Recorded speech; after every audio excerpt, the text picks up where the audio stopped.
ना ये भीड़ एआई है, ना मुंह पर कपड़े बांधे अपने नेम टैग हटाए गुंडों मवालियों सा बर्ताव करते ये पुलिस वाले एआई हैं, और ना ही ये लोगों पर पड़ती लाठियाँ, बहता खून, रोते बिलखते चीखते युवा। इनमें से कुछ भी प्रधानमंत्री मोदी को मिले अवार्ड की तरह एआई नहीं है। ये सब सच है। आप जैसी जानते हैं आज दिल्ली वैसी नहीं थी। आज दिल्ली खून से लथपथ थी। आज दिल्ली 12 साल से 50 साल तक के लोगों की चीखों से भरी थी। आज दिल्ली बेरहम थी और आज दिल्ली दिलवालों की नहीं बल्कि हैवानों की बन गई थी। विदेशों में जिस मदर ऑफ डेमोक्रेसी की बात करते हुए नए चमकीले कपड़े पहने प्रधानमंत्री मोदी थकते नहीं थे, आज उसी मदर ऑफ डेमोक्रेसी का सच सारी दुनिया ने देख लिया। और साथ ही ये भी देख लिया कि जिस वक्त सड़कों पर लोकतंत्र के लोग को घसीटा पीटा और बूटों से रौंदा जा रहा था, उसी वक्त वहाँ से कुछ ही मीटर दूर देश के प्रधानमंत्री हंस रहे थे, मुस्कुरा रहे थे और कुछ अपनी हवाई उपलब्धियाँ गिनवा रहे थे। न मारो, बच्चे हैं बच्चे। तारीख 20 जुलाई जंतर मंतर के आंदोलन का 31वां दिन और सोशल एक्टिविस्ट इंजीनियर एशिया का नोबेल प्राइज कहे जाने वाले मैक्सिस विजेता सोनम वांगचुक की भूख हड़ताल का 23वां दिन। संसद मार्च के लिए धीरे धीरे भीड़ जमा होने लगी, लेकिन ये भीड़ कोई सामान्य भीड़ नहीं थी। इस भीड़ का अंदाज़ा न तो कॉकरोच जनता पार्टी को था न प्रशासन को। उन्हें अंदाज़ा ही नहीं था कि उनके इस शिक्षा के कॉल पे देश भर से बच्चे जनरल बोगियों में बैठकर आ जाएंगे। इधर भीड़ बढ़ रही थी, वहीं दूसरी तरफ अभिजीत दिपके और भूख हड़ताल पर बैठे बाकी बच्चों ने भी अनशन तोड़ा और सोनम वांगचुक की पत्नी गीतांजलि आंगमो के साथ हाथ में भीमराव अंबेडकर की तस्वीर लिए संसद की ओर आगे बढ़े।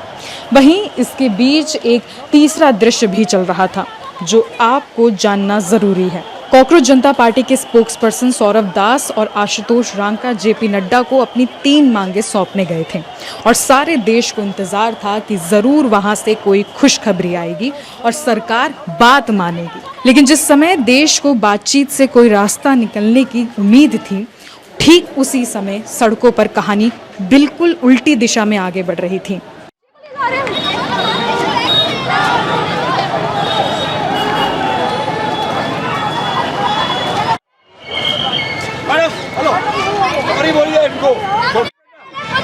ट्रैफिक रुका हुआ है 2 घंटे से। आप वीडियो बनाइए, पुलिस वाले मेरे बाल पकड़ के खींच के लाए। चलो चलो जाओ घर जाओ। ट्रैफिक 2 घंटे से रुका है बेटा। पुलिस वाले हमारे बच्चे कितने मर गए, हम मर रहे हैं, पकड़े मुझे घसीटा। चलो जाओ। किसके साथ कर और मैंने छुड़वा दिया, देखो आप मेरी रख लो। हम आज बैठे हुए थे बस। बैठे नहीं, मैंने छुड़वाया ना। घसीटा गया मुझे, क्यों घसीटा गया? मेरी लड़की 15 साल की बच्ची के संग में अत्याचार कर रहे हैं। पुलिस नहीं है ये पुलिस आतंकवादी। ये हमारे बाल कैसे पकड़े हैं? घर में बहन बेटी नहीं है। नहीं, हमारे बाल कैसे पकड़े ये बताइए मुझे बस ये। So one is there's lack of communication between the protesters and the police. There are no loudspeakers. There are no mechanisms through which they can communicate that when they'll be firing something or when they want to the crowd to retreat. So even when they're protesting peacefully, there's miscommunication. So the government needs to get more loudspeakers to the venue in order to communicate, because in order for this protest to be peaceful, it has to be a communicative protest, because otherwise, because of miscommunication and the second thing, I'm carrying this because of a reason. I want to tell people that it's a peaceful protest. Read your preamble, read Article 19, know what you're demanding. You demand an egalitarian state, you demand good social order, which will not come by hurting people, which will not come by throwing stones. You just have to be there adamant as to what you want to do. And so there's a major infrastructural issue which I want to highlight, that there's not enough people to look after the situation, and there's not a single person who's in command or who's representing the entire government side. So there are multiple people who are talking. That's all. Thank you. करीब 11 बजे तक जंतर मंतर की barricading लगभग बेअसर हो चुकी थी प्रदर्शनकारी किसी संगठित राजनीतिक दल की रैली की तरह एक लाइन में नहीं चल रहे थे, बल्कि अलग अलग रास्तों से संसद की तरफ बढ़ रहे थे। कोई राजेंद्र प्रसाद रोड की ओर से आगे बढ़ रहा था, कोई रायसीना रोड की तरफ से, तो कोई प्रेस क्लब ऑफ इंडिया तक पहुंच चुका था। इस आंदोलन की सबसे बड़ी ताकत और सबसे बड़ी कमजोरी दोनों ही यही थी। यहाँ कोई एक नेता भीड़ को कंट्रोल नहीं कर रहा था। लोगों को बस इतना पता था कि उन्हें संसद तक अपनी आवाज़ पहुंचानी है। जैमर की वजह से ना तो कोई इन्फॉर्मेशन वहां पहुंच रही थी, ना तो वहां से बाहर जा रही थी, और भीड़ इतनी ज़्यादा थी कि पुलिस और सीजेपी दोनों के हाथ से हालात निकलने लगे। बैरिकेडिंग की 3-3 लेयर लगाई गई थी, कहीं बसें खड़ी करके रास्ते रोके गए, कहीं रस्सियां बांधी गईं और कहीं भीड़ को छोटे छोटे हिस्सों में बांटने की कोशिश हुई। लेकिन पीछे से दबाव इतना ज़्यादा था कि लोगों का दम घुटने लगा, भगदड़ का खतरा पैदा हो गया। रिपोर्ट्स के मुताबिक लोग डिहाइड्रेशन से सड़क पर गिर रहे थे। एम्बुलेंस मौजूद थी लेकिन उसके अंदर मेडिकल स्टाफ तक नहीं था। दोपहर 1 बजे के आसपास प्रदर्शनकारियों का एक बड़ा हिस्सा प्रेस क्लब ऑफ इंडिया के पास पहुंच गया। अब संसद और प्रदर्शनकारियों के बीच कुछ ही दूरी बची थी। संसद के गेट बंद कर दिए गए, क्विक रिस्पांस टीम तैनात कर दी गई और सुरक्षा बल अलर्ट पोजीशन में आ गए। उसी दौरान प्रदर्शनकारियों पर आंसू गैस के गोले छोड़े जाने लगे। लोग इधर उधर भागे, लेकिन कुछ देर बाद दोबारा इकट्ठा होकर आगे बढ़ने लगे।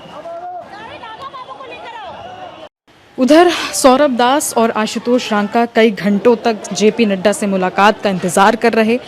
आखिरकार उन्हें अपनी 3 मांगे सौंपी। पहली मांग, सोनम वांगचुक को तुरंत रिहा किया जाए। दूसरी, शिक्षा व्यवस्था और पेपर लीक की जवाबदेही तय करते हुए धर्मेंद्र प्रधान इस्तीफा दें। और तीसरी, शिक्षा व्यवस्था से परेशान होकर जान देने वाले छात्रों के परिवार को 1 करोड़ रुपए मुआवजा दिया जाए। उन्हें जवाब मिला कि इन मांगों पर सरकार और पार्टी नेतृत्व के अंदर चर्चा की जाएगी।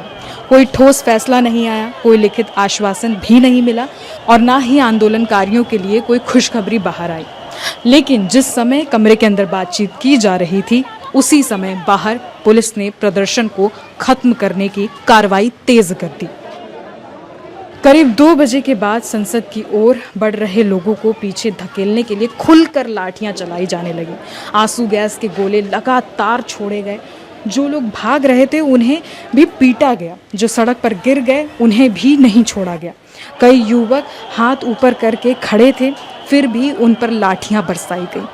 किसी को घसीट कर मारा गया, कोई भगदड़ में गिरा और कोई आंसू गैस के धुएं में सांस लेने के लिए जूझता रहा।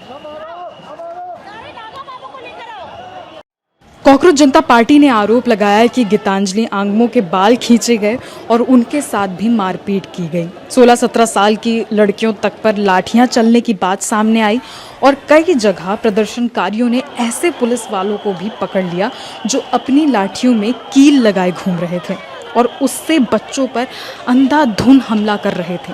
आंदोलन में शामिल ज़्यादातर बच्चे पहली बार किसी राजनीतिक प्रदर्शन में आए थे। उन्होंने पहली बार अपनी आंखों के सामने लोगों को पुलिस से इतनी बर्बरता से पिटते देखा। कई बच्चे पुलिस अधिकारियों से पूछ रहे थे कि क्या आपके अपने बच्चे नहीं हैं। साथ ही कई ऐसे भी बच्चे थे जो आंखों में खून भरकर आगे बढ़ते हुए पुलिस वालों के सामने हाथ जोड़कर घुटनों पर बैठ गए। लेकिन पुलिस वालों ने उन्हें भी नहीं बख्शा और बैठे गिरे चीखते रोते लोगों पर भी लाठियां बरसाई।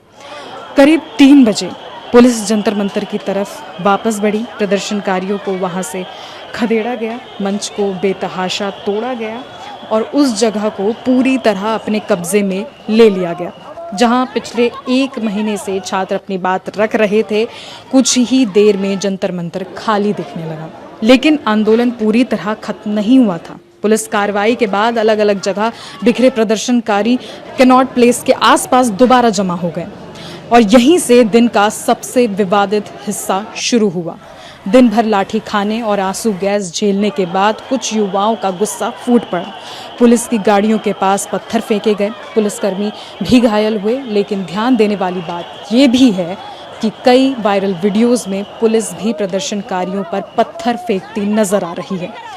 लेकिन रिपोर्ट्स के मुताबिक ये पत्थरबाजी सुबह आंदोलन शुरू होते ही नहीं हुई थी। ये सब शाम की तरफ हुआ, जब लोगों को कई बार लाठियों और आंसू गैस के सहारे एक जगह से दूसरी जगह खदेड़ा जा चुका था।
शाम 4 बजे तक पुलिस जंतर मंतर पर पूरा नियंत्रण कर चुकी थी। संसद तक मार्च रोक दिया गया था, मंच खत्म कर दिया गया था और भीड़ को तितर बितर कर दिया गया था। सरकार शायद इसे कानून व्यवस्था की जीत बता सकती है, लेकिन सवाल ये है कि क्या ये लोकतंत्र की हार नहीं थी? आंदोलन की शुरुआत धर्मेंद्र प्रधान के इस्तीफे की मांग से हुई थी, लेकिन शाम होते होते पुलिस की लाठियों ने उस नाराजगी का दायर बढ़ा दिया। छोटे छोटे बच्चों और प्रदर्शनकारियों को इतना मारा गया कि कहीं उनका सर फाड़कर उन्हें खून से लथपथ कर दिया गया, तो कहीं उन्हें घसीटा और लातों से कुचला गया। जिसके बाद अब नारे सिर्फ शिक्षा मंत्री के खिलाफ नहीं रह गए और गुस्सा पूरी सरकार और प्रधानमंत्री श्री नरेंद्र दामोदर दास मोदी तक पहुंच चुका था। युवा जब जब मोदी डरता है, पुलिस को आगे करता है जैसे नारे लगाने लगे।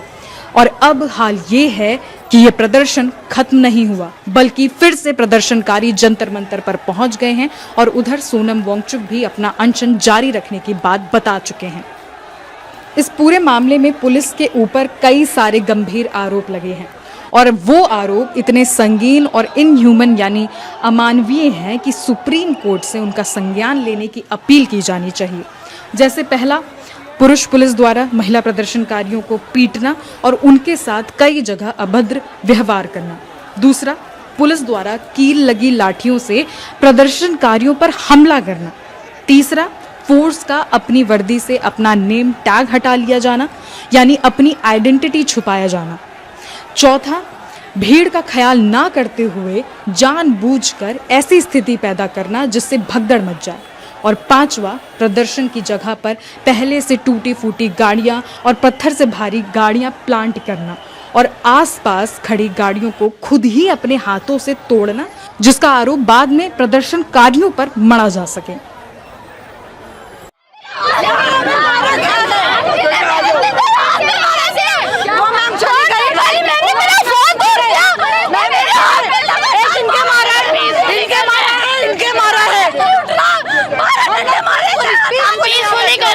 ये आकर के लाठी चार्ज करे, इसका फोन तोड़ दिया, इसके ऐसे हाथ पे मारे, इतना बुरी तरीके से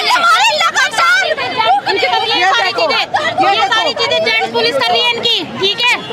और हम लोग गलत नहीं कर रहे, हम लोग पुलिस वालों के कहीं भी नाम प्लेट नहीं देख सकते हैं आप, इन्होंने कोई नाम प्लेट नहीं है।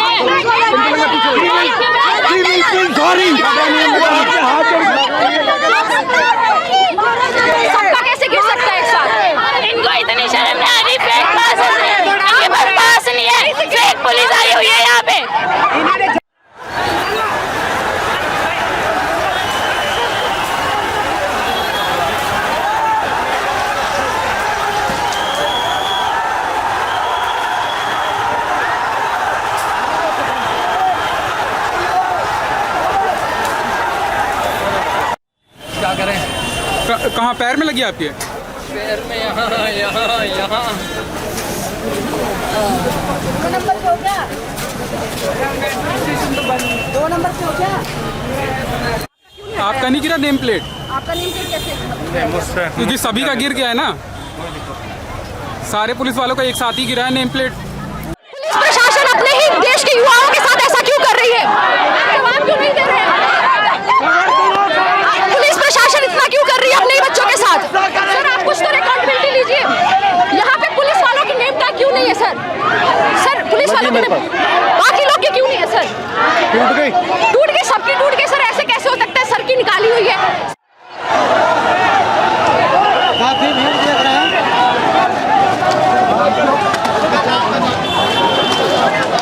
आप देख सकते हैं लगातार लोगों को डिटेन किया जा रहा है। यहाँ पे लोगों के ऊपर डंडेबाजी हो रही है, पत्थरबाजी हो रही है।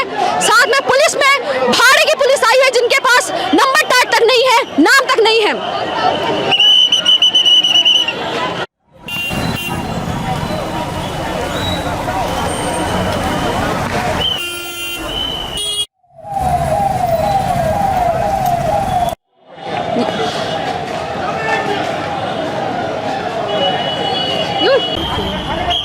चलो हम निकलते हैं।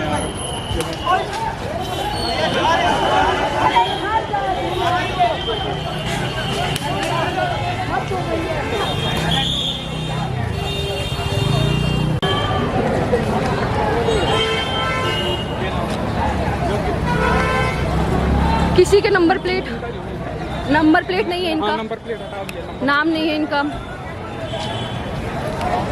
किसी का नाम नहीं है, इनका भी नाम नहीं है। इनका भी यूनिफॉर्म में दिशांत स्टार के साथ है सर स्टार के साथ है। इनका कोई नंबर प्लेट नहीं है, कोई नाम नहीं है।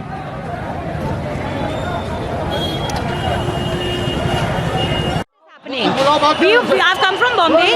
I couldn't believe the intensity of it. Now coming here, it's a fucking shame. Honestly, it's a shame. What is this going on? और पुलिस आई है। इधर It's horrible.